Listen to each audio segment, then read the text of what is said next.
you wanted the best, you've got the best podcast. The hottest podcast in the world. The Chris Voss Show, the preeminent podcast with guests so smart you may experience serious brain bleed. The CEOs, authors, thought leaders, visionaries, and motivators. Get ready. Strap yourself in. Keep your hands, arms, and legs inside the vehicle at all times, because you're about to go on a monster education roller coaster with your brain. Now, here's your host, Chris Voss. Hi, folks. It's Voss here from theCrisVossShow.com. Ladies and gentlemen, I think the Iron Lady sings it much better than I do. I should wear the Iron Lady outfit. You remember the old Bugs Bunny Iron Lady outfit? That's what that thing came from, was the Bugs Bunny cartoons. Anyway, guys, we have an amazing young lady on the show. We're going to be talking about fitness, health, and nutrition probably, and all sorts of good stuff to make your lives better. Because, damn it, there's plenty of other podcasts you can go on or you can listen to that make your brain go to mush. But we make your brain not be mush. It grows from mush. The mush solidifies. Go to goodreads.com/Chris Voss, LinkedIn.com/Chris Voss, YouTube.com/Chris Voss, and what's the other one? Facebook.com/Chris Voss. Sometimes I make myself laugh by the stupidity of my own jokes, but that's why I have a podcast. Opinions expressed by guests on the podcast are solely their own and do not necessarily reflect the opinions of the host or the Chris Voss Show. Some guests of the show may be advertising on the podcast, but it is not an endorsement or review of any kind. Anyway, guys, we have an amazing young lady on the show today. We're going to be talking about her book called Live Fit from the Outside. Wow, I was working so hard to get that live part right. Live Fit from the Inside Out. The 6 shifts to living your strongest, healthiest, and happiest life. Out August 24th, 2025 by Nicole Zapoli. She joins us in the show. We're going to get into it with her. We're going to find out how to live a happy, healthy life. Unless, you know, you just want to. And so listen in. Especially that guy in the beanbag eating the Cheetos naked on the living room floor. You need to eat better and trade that for some broccoli. Welcome to the show, Nicole. How are you? Hi, doing well, thank you. How are you? Good. Me and the audience and that one guy in the beanbag chair. Stole that from a comedian. Anyway, Nicole, give us your .coms. Where do you want people to find out more about you in the interwebs? Yes, on my website, NicoleZapoli.com, and I am on Instagram as well, just at Nicole Zapoli. And pretty much between those two, you could probably find anything and everything that you need or didn't know you needed. Didn't know you needed. I think that's what we do on our show, too. Things you don't need, but they're funny and we're interesting and they make you smart. Is Zapoli, what origin on the planet is that? Is that French or Italian? It's Italian. Now I'm hungry for pizza. But you're here to tell me not to eat pizza or, you know, maybe moderation. So, Nicole, you have the floor. Give us a 30,000 overview. What's inside your new book? Yes, my book is pretty much my entire approach to how I have been coaching for the past 25 plus years. Mm-hmm. It's definitely evolved since that time, but my entire approach of what I have my clients do, what I encourage them to do, but really it is what has allowed me to stay healthy for as long as I have, stay training, stay fit throughout many different seasons of life. And all of those things have really carried me through a lot of fun adventures. And so at this point in my life, it's been a really big goal of mine for a really long time, just to do this. So I finally decided to go for that this past year. And and it's all about taking just my own stories, but also client stories and transformation stories. And, but beyond that, taking action in your own life, different ways to actually implement it into your life. So it's not just telling, it's also how to actually do with manageable, doable steps. Manageable steps are important because I still have that. I want to be a billionaire, but I'm 58 now and I'm running out of a little time. So I've got at least $5 saved up. So I'm close. Anyway, that's better than no dollars. but yeah, that's true. That's a good positive outlook. But you talk about some different things that are very manageable in your book. You talk about sleep, hydration, intake, fitness, thoughts, and sunshine. It always helps if people have thoughts. I go on Twitter and there's nobody thinking over there, so that's good. We do callback Twitter jokes. So talk to us about some of your favorite things in this list. Maybe what sunshine is important, and maybe some of these other things that maybe you have a favorite. Yeah, my favorite probably is, fitness, of course, is top on the list. But I would say the most important, the thoughts, that is really mindset. And just that affects so much. It really affects everything in our life. The way that we grow stronger in our mindset is the biggest thing in our life that we can do on a regular basis to help us grow in that mindset, in my opinion, is through fitness, through tough physical challenges on a regular basis that we're, are uncomfortable doing stuff that maybe we would, be happier taking a nap or not doing it in the first place, but actually taking action and getting it done and staying consistent will carry you so far through, as far as just the mental capacity and overcoming a lot of mental setbacks. So just the challenge to just show up when you do that and you continue to do that day after day, week after week, you really do grow so much in your overall mindset, and that carries over to every part of your life. Yeah, mindset's important. I started working out when I was about 53 or 52. I think it was after COVID cleared up. So 52, 53, I started really getting serious about working out, and I never worked out at the gym or went to the gym daily in my life for more than a week. And it took me a while to learn this, but it's not about going to the gym and competing with other people or trying to look good for the babes or, whatever people's thing is.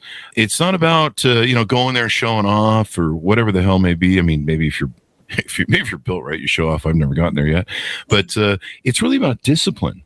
And I learned a few things like, sometimes at my age, you especially starting to take care of myself.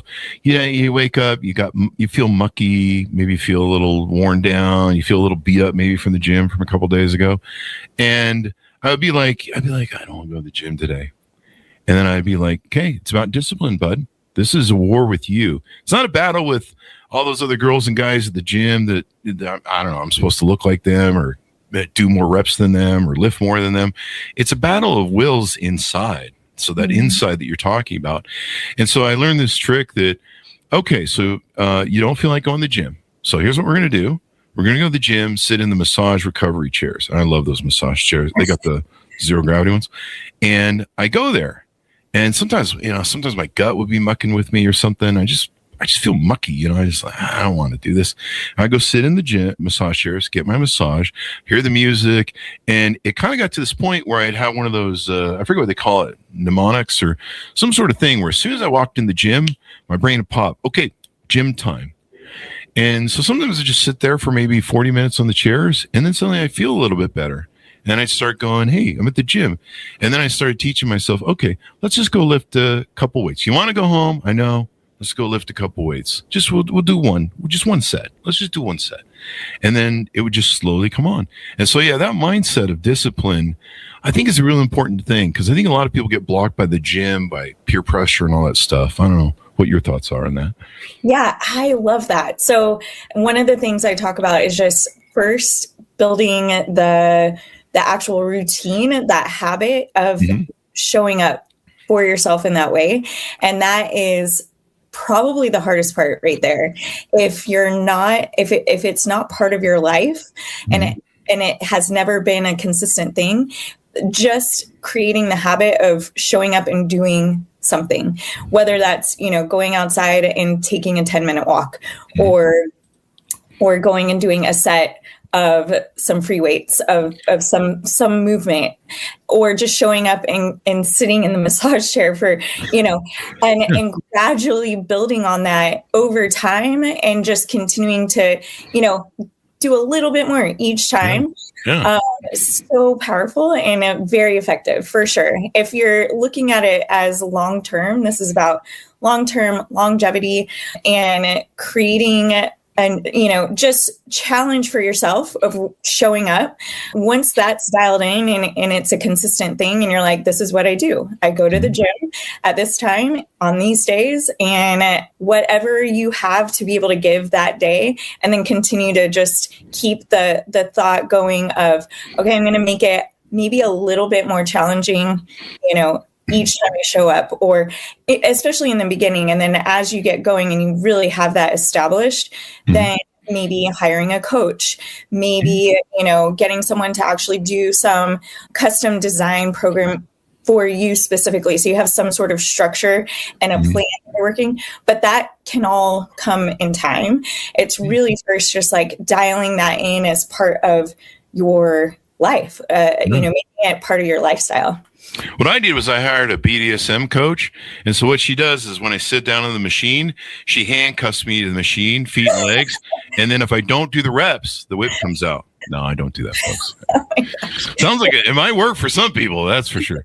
So you said you've been coaching for 25 years and working out and staying healthy. So were you lifting weights coming right out of the womb there? Pretty much, actually. I honestly, there are certain. So I started gymnastics when I was 4, and I started dance. I started dance when I was 2, wow. And gymnastics at 4. And I mean, really, I don't remember going like more than a couple days in a row throughout the my entire life without being in the gym in some form. So it's definitely part of my life for a very long time. And I got my first, so I started gymnastics when I was 4, and I competed all the way up through high school and switched to competitive cheer. And in competitive cheer, I am from Texas, and cheerleading is a very big thing there. So is gymnastics, but they take it very seriously. We had a former Marine drill sergeant as one of our coaches, and he was the founder of our cheer squad. And so he kind of set the tone of like our conditioning and our strength that we would do on a daily basis. And so that was where I started learning about weightlifting in the gym and just the traditional lifts and that type of thing. And from there, I got my first gym membership at 24 Hour Fitness when I was 20. How old? 14? I was 14, and I was detailing cars at my dad's shop and saving up my money, and I went and got myself a gym membership. Good for you. I mean, entrepreneur. Yeah. Now you had a drill sergeant as your thing. I think you said, was he like that guy R. Lee Emery on Full Metal Jacket? I don't know. I bark at you, yell expletives. Get cheerleading, you maggots. It's not nice. I don't know. Have you seen Full Metal Jacket, the movie? I did, but it's been a really long time since I actually. He was the guy who yelled expletives at everybody. He was a mean guy. So anyway, I could just see him yelling at a bunch of cheerleaders. I just had that visual in my head. I had to explore. So, but yeah, 14, and you worked hard at it. What was motivating you at that young age? Because when I was young, I was I don't know, putting sand in my mouth, eating dirt, and playing with Legos, and that was the height of my IQ. So, nothing's changed. So, what motivated you to want to do that? Was there any sort of, were you just trying to get out of the house or something? No, I'm just kidding. I have no idea. I don't know. I have absolutely no idea, honestly. I took to it like a fish out of water. I loved, I liked training. I liked working hard and discovering new things that I could do from working hard across time. It was fun. And then, of course, like just the friendships and all of that was super fun. And each girl that was on my squad or like on my team also, was an inspiration to me, and it kept me going for sure. And yeah, I don't know. There you go. Making my parents proud too. Of course, there's probably a big, but yeah. Plus, they're looking at you going, she's going to pay for her own college. Let her run. Yes, that's true. So you don't have one of these stories where, we've had a lot of people on the show that have gotten healthy and stuff. And me too. I lost 100, 150 pounds eating well and starting to work out and stuff. But, that's amazing. Yeah, I waited too long to do it. I should have started when you did, around 4. But where were you when I was 4? Damn it! In your book, anyway. But no, so was there ever a crisis point in your life where you were just sitting around eating bags of Oreos and putting on weight and woe is me? Like a lot of people have that story as their beginning, like me, and then then the you happened. They got better and healthier and learned and stuff. You ever gone through any of that, or has it been pretty much you love this? I mean, I've definitely had some very tough, challenging times in my life, for sure. I would say, and the one thing that got me through it was the 6 shifts, really. I mean, and of course that has obviously evolved across time. I would say I began bringing more awareness to these 6 shifts and starting to organize them in a more structured format, probably about 10, 12 years ago or so, with my approach to coaching and to my own life. The earliest I would say that I remember like going through a time when I was transitioning from gymnastics. I had come off of training at the Olympic Training Center and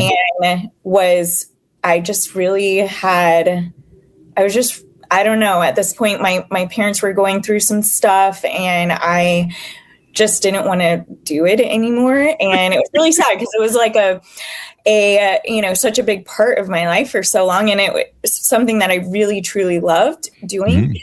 And so during this period of time, my mom was concerned because I wasn't doing any sort of structured thing. And I think it was like a month had gone by. And I had been riding go-karts and I was run over by a go-kart in the middle of the street. Wow. And how old were you? I ended up breaking. I was 13, 14 years old. Small. And I broke a few bones in my foot and got really bad road rash. And then a friend of mine that was lived a couple doors down from me. She was a year older than me and in the cheerleading in our competitive cheer squad. And she's like, you need to try out. I broke my ankle. My mom broke my foot. She made me go meet with the counselor at the school to discuss some other things that I could do. And I had already decided, I was like, okay, fine. I'll try out for cheerleading. And there's no guarantee on that for sure. Cause you have to go through an entire audition process. And so, but I decided to try out and I want to say I had just gotten my cast off probably a week before tryouts. And but during that time, that was such an interesting time because I remember being more aware of nutrition because of a lot of the stuff that I had learned in gymnastics about proper nutrition, fueling your body properly, and all of this. And during the time that I wasn't in an actual sport, which wasn't very long, just understanding the importance of it, and then having a little bit more awareness around that. And then when I tried out, it was, I don't know. That was just probably that was so interesting because I remember going after our very first big, I don't know what it was, maybe a game or something. And we all went and got cheeseburgers after the game. And I could not believe that our coach had taken us to get cheeseburgers. There's like no way that would have ever happened when I was in gymnastics. But, and I was like, this is okay. Yeah. It's funny. We could do this. Oh my gosh. You're going to go to gym? Yeah. Burgers. Now, this leader probably wasn't the same as the military or the drill sergeant guy. No, this was not. So this was following his time regimen. Most people don't know this. When I was in high school, I was like 100 pounds, skinny as a rail, and 6 foot tall, and all that good stuff. And I actually tried out for cheerleaders. Most people don't know that I tried out for cheerleaders. That is so cool. Isn't that cool? Yeah. They all said no, they wouldn't date me. Thanks for helping me with the setup on that joke. I like how that went down. That was perfect. We had guys on our team. We were co-ed, small co-ed. Well, I'm not one of those types of guys. So. Anyway, I don't know what that means. But now you talk about these 6 shifts. Let me re-put these because you brought up 6 shifts. Now the 6 shifts are what you talk about in your book: sleep, hydration, intake, fitness, thoughts, and sunshine. Let's talk a little about sunshine, if you don't mind. One thing I discovered was, sitting out in the sun, getting your vitamin D, starting your circadian rhythms. All these people have taught me a lot of stuff on the show. That's the reason I do the show, so I learn stuff. And and so what's important about sunshine? What's that all going on? Oh my gosh, there's so many things. It regulates your mood, your hormones, your just everything. Making sure that you're actually getting out into the sunshine on a regular basis is by far the most important thing. If you can do it in the morning, first thing when you wake up, that's great. I do not have the ability to do that because when I wake up, it's very dark for a long time. So, but getting sun, just as like sunlight as soon as possible, and just the amount of energy that it is, by far probably one of the most effective mood boosters besides fitness. And if you're doing fitness, like go for a jog outside, like go for a walk, those things, doing that in combination is even more amazing. And as far as just your overall mindset, your just the mental space that you're in, if you're, maybe having a rough morning or a rough day, just taking a time out for a moment, going outside, and, it doesn't have to be anything super crazy. I mean, just taking a walk is effective in itself, but even sitting outside, eating lunch, or going and maybe even just like taking some quiet time, lay down in the grass, close your eyes, take, whatever that looks like for you. And it could be different across, across time as far as how you get that sunshine in. I am lucky enough to be able to live super close to the beach. So I love going down to the beach, going for walks or running, getting in a little bit of, whether that's a body weight workout, body weight session on the beach, or just sitting and hanging out, maybe reading, listening to some music, whatever it is, even if it's like 15, 20 minutes, 10 minutes, whatever you've got. I mean, it can make a huge difference. Now this sounds really beneficial, the sunshine stuff, but this sounds like something like it's going to cost me some money. How expensive is this? Sunshine. Sounds like a racket, maybe. Is there an MLM involved with this sunshine crap? I know it's easier in certain places of the country and the world for sure to get in that sunshine, especially during certain seasons. But yeah, it is. It's one of those things. It's also super important for just strengthening your entire immune system. So making sure that you're able to stay healthy. That's one of those things that you can be doing for yourself for sure. Now, what about the vampires in our audience? What do they do with this sunshine thing? How does that work? No, I'm just kidding. We have a small contingency of vampires. And Romanians, we're big in Romania. One of my coaches is Romanian, so. Oh, really? I come from Vegas, and there are times during the summer you just become a vampire. You just live at night because it's scorching hot, like hell in the sun on there. So let's get into some of the services you offer on your coaching. I see you have some online products and different things. Let's get into fleshing some of that out so we can know more about how you can help people directly and they can work with you. Yeah. So I offer remote coaching one-on-one. This is different than online coaching where you sign up and you get a program. It is, we are meeting, I am learning about you, where you're training, what you're doing, what your struggles are, what your goals are. And I'm putting and designing an entire program to, putting that all together for you. And that includes nutrition. I have teamed up with a company called Spren, body composition, and it's all done from your phone. It's one of, if not the most accurate form of just mobile body composition apps out there. And so super exciting. Teamed up with them a few years ago and have been working with them as they've doing tons and tons of testing and retesting and making sure that they're providing the highest quality product possible. And they've also come out with a way to track your nutrition. So what I'll normally do is provide your own, like a custom meal plan specifically for you. You have the body composition app, which is a tool that I use to help us keep track of data on body fat percentage, lean mass. And those are the top two things right there, rather than just relying on the scale.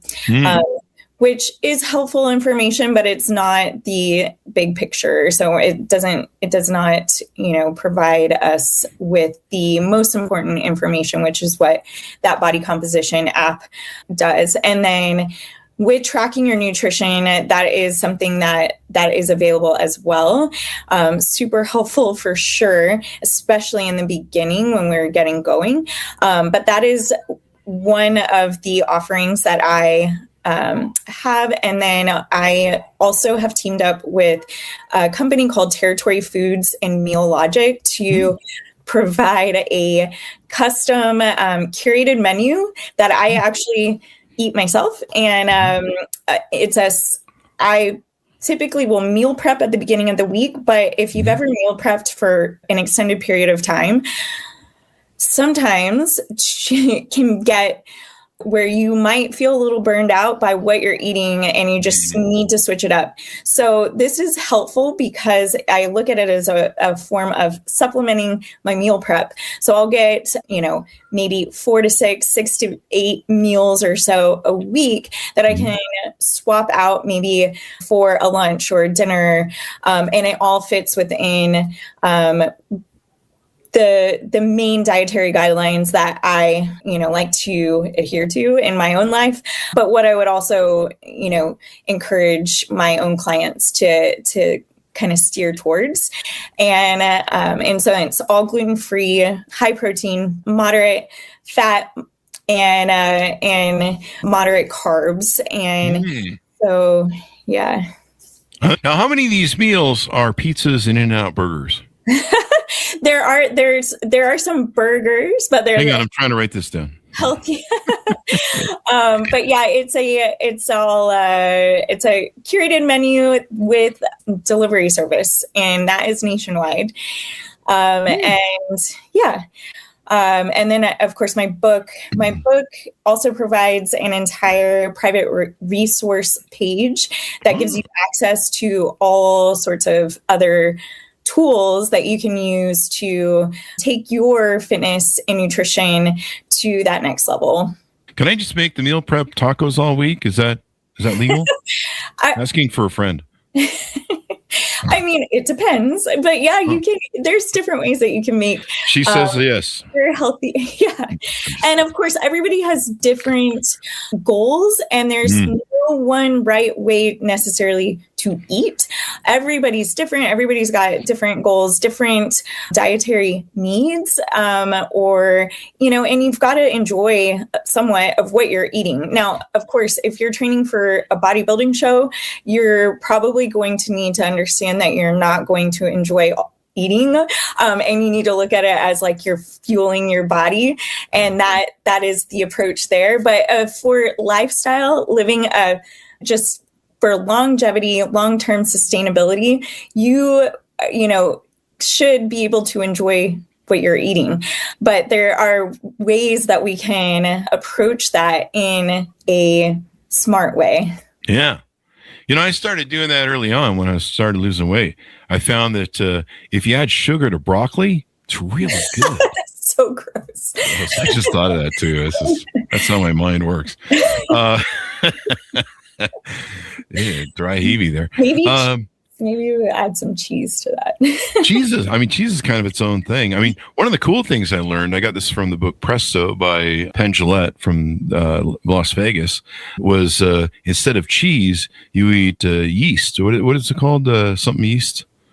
I forget. Some yeast. And it tastes like cheese, and it fools your brains, but it's kind of healthy there. I can pull it up what it's called. It's some yeast. It's you can put on popcorn and stuff. Yeah. So anyway, it's supposed to be good, I think, for your gut too, for like digestive. Okay. How interesting. I don't know. I'll look up the proper name because I'm probably not. I know it is yeast, but I'll pull it up. So who are your clients specifically? So I'm out there listening to the audience, and I'm like, would you work with me? Is there a certain client that you only work with? Do they have to be like, really great shape, or can they be like 500 pounds or? I work with anyone and everyone. However, all of my clients, they have already committed. They've already made the decision to show up for themselves. And they're, I am just part of what it is that they've already decided that they're doing in their own life, as far as living a strong, healthy, happy life. And I am there to just support them in that. And so my clients are from all different walks of life. I work with couples and that is also it's always amazing to me too, just how powerful that can be, because they're like in it together as a team. And so that is super cool. I work with kids all the way up to my oldest client that I've ever had was in her 90s. And everybody in between, former professional athletes, collegiate athletes, professional bodybuilders, and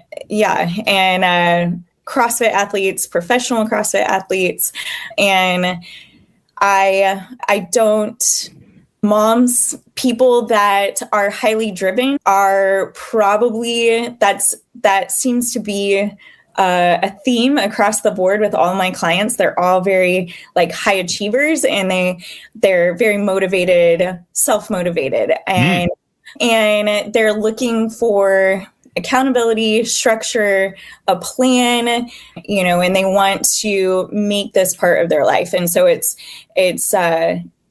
and I'm just there as their support team, and to help them get to where they want to go and continue to grow and move in that direction. Accountability is a big deal. When I started losing weight, I used Facebook as my accountability, and every day I would post my weight, and I was losing like 2-3 pounds a day. Now I've been single all my life. I've been eating out all my life, Taco Bell, McDonald's, the worst. And I would drink 15 Mountain Dews a day, 10 to 15 Mountain Dews a day, and then half a bottle of vodka about every other night. And so I was really healthy.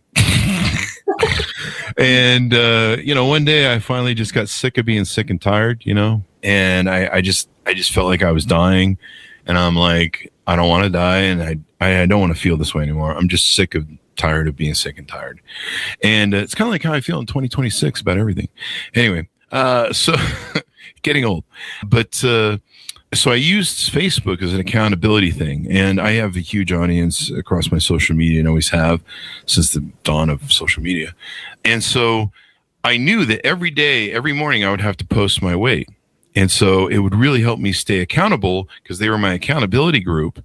And, I'd be like, oh, you should go get that burger from In-N-Out. Yeah, get an extra patty and that extra sauce and, and then get a shake and then, get the fries smothered in. I must be hungry right now. Anyway, so In-N-Out Burger folks have been calling to me for a while, and it's probably time. I do it like once a month. I go in there and do a nasty day, and then I'm shamed for a month, and then I go back. It was really important to me, and so people would see that I was losing literally like 2 to 3 pounds a day. Women were really angry with me, but I stopped drinking 15 Mountain Dews a day. So, if you do right there, that's like huge. You probably wouldn't even have to do much else for a while. That's like a 10-pound bag of sugar every day. Oh my gosh. God, I don't know how I'm alive, or seriously. So, and I'd do that Faustian bargain thing where I'd buy a box of Oreos, and I'm like, I'm only going to eat a couple at a time every day. And, then you get home and the bag's gone. And so that was really helpful. Why is accountability so helpful to people and keeping them on the straight and narrow and having someone to kind of report to that can go, bad dog. They can kind of hit you with the newspaper a little bit or something. I don't know.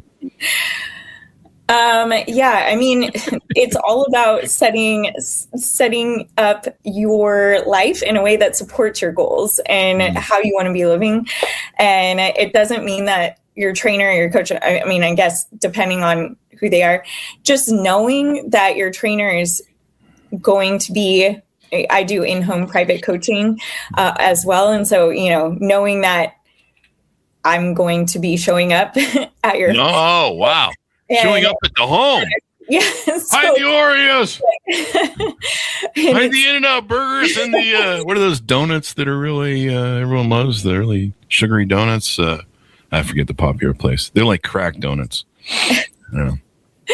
But, just knowing that someone is, going to be showing up for you is just enough motivation for most people to, show up for themselves, and also to just have that quiet reminder of, oh yeah, I need to be, doing this, or the check-ins with your coach on a regular basis, however it's structured or set up with your trainer, with your coach, but not necessarily like the coach like scolding you or something. But I can see you as that Full Metal Jacket guy. You come over to the house, you're like, are these your Oreos? Give me 10 on the floor. Go. Push-ups. Because really, ultimately, it comes down to taking ownership over your own life. And when you do that, you're going to take the steps that you need to take to set yourself up for success in that way. But and that takes time. And it, depending on where you're at mentally and also like just in your journey, that definitely looks different for everyone, for sure. Yeah. Some important techniques I learned. One was from Presto, and one just a friend told me when I was in my 30s, and he explained to me how the setup of a grocery store works. And he said, you notice how all the freshest, most live foods that are still alive are on the outside of the store, and as you move closer to the middle of the store is all the frozen dead foods, right? And, the crackers that, have 5,000 ingredients on the list of some sort of chemical nature that, who knows what they're about. And who knows what you're putting in your pie hole. And and he goes, why? It's because that's where they have to turn that food over because, it goes bad really quick because it's live and it's healthy and stuff. And the dead foods, they're dead. And so you're just eating like dead food, or what the judge called in the McDonald's chicken nugget case, Franken meat. I'm stuck with that too. Anytime I see McDonald's, I go by Franken meat, and it really helps actually, because I just think of this Big Mac going villagers, and but that really helped me. And then the other big rule that really helped me, this came from Cray Ray and Presto, was if it's in your house, it's in your mouth. And so I learned not to do that Faustian bargain crap at the store. Well, if you buy the thing and, I promise myself, buy the 8-pack of Mountain Dew extra sugar, whatever the hell version they're selling this week. And, and I just learned. There were some times where I'd look at my cart when I would be at checkout and I'd start pulling stuff out and be like, no. And, well, that was the other thing that helped me with accountability. I would take a picture of my cart at checkout, and then I would post the receipt so that people can be like, "Yeah, Chris, like a Snickers bar after that." But I would just buy that separately. No, and that really helped, and people were amazed. I like that. That's pretty cool. Yeah. And, then, you go over to people's house and probably yell at them, and you don't yell at them, I'm sure. But, you give them a little bit of stink eye. Like, I just found a wrapper from bonbons in the garbage. Do you go through their garbage when you go to their house? What have you been eating? I want to know the last week. Give me 10 on the floor. So what else haven't we talked about that you offer on your website that people should know about? Yeah, and I kind of got a little sidetracked when I was talking about the curated menu. It's gluten-free, dairy-free, and very low, no sugar. These sounds like the worst pizzas ever. It's paleo, if you've ever heard of that. So it's that's the gist of what I offer on that menu. Yeah.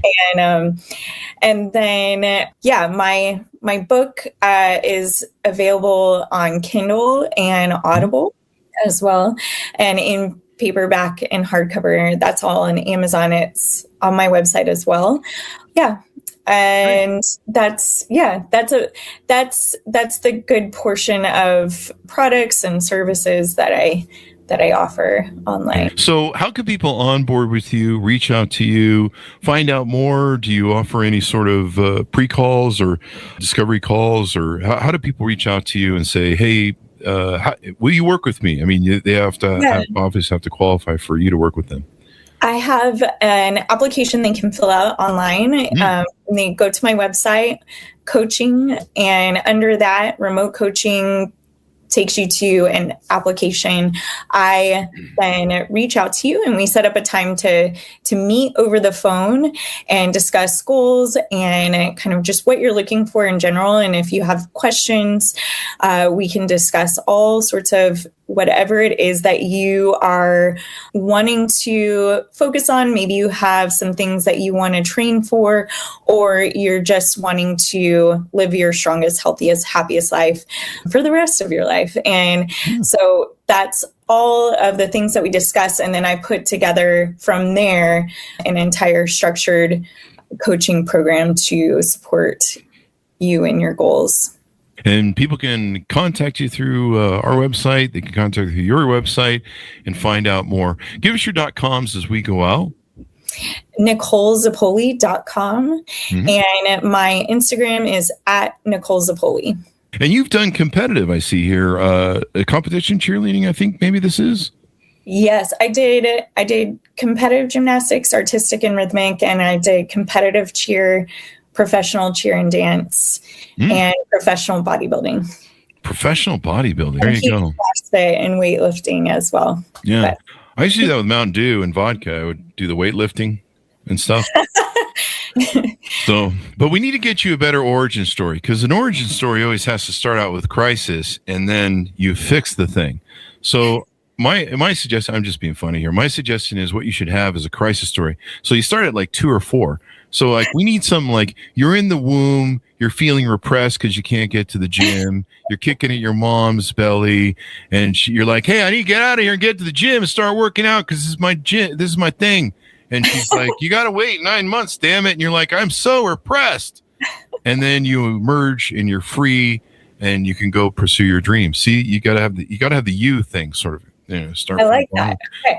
Yeah. Was your mom? It was like, boy, she kicked a lot, And then get a picture of you like lifting in the womb, the umbilical cord. You were starting to work out your arms, take turns with the thing there. Yeah, I like this. This is a movie right here. Maybe, I don't know. I don't know. Yeah. I have good ideas, but they're mostly stupid. Anyway, thank you very much, Nicole, for coming on the show. Yeah. Thank you so much for having me. Thank you. I'm on today, aren't I? So all the jokes pretty much worked. I think. I don't know. That or I'm narcissistic. Order up her book wherever fine books are sold. It is entitled Live Fit from the Inside Out, The 6 Shifts to Living Your Strongest, Healthiest, and Happy Life, out August 24, 25th. And people, I can tell you at 58, please get started early. I mean, I wish I started too, like Nicole. So, yeah, check out our book, check out our services, and get healthy, folks. You'll thank yourself and your body will thank you, and you'll enjoy getting older. So unlike me. Anyway, thanks, Nicole. Thanks for tuning in. Go to goodreads.com/Chris Voss, LinkedIn.com/Chris Voss. Chris Voss, one of the TikTokity. Oh, and I'm reminded by James, it's called nutritional yeast. I looked that up. Are you familiar with it? I mean, I don't know about using that as it's kind of cheesy. Piece of cheese, but that is interesting, though. I will have to check that out. I think there's some gut health to it. I don't know. Okay. I don't know. I'm not a scientist, clearly. I'm just an idiot podcaster who pretends to be smart on TV. Anyway, thank you very much, Nicole. Be good to each other, folks. Stay whatever it is I say at the end, and we'll see you guys next. You've been listening to the most amazing, intelligent podcast ever made to improve your brain and your life. Warning, consuming too much of the Chris Voss Show podcast can lead to people thinking you're smarter, younger, and irresistible sexy. Consume in regularly moderated amounts. Consult a doctor for any resulting brain bleed. Nicole, great show.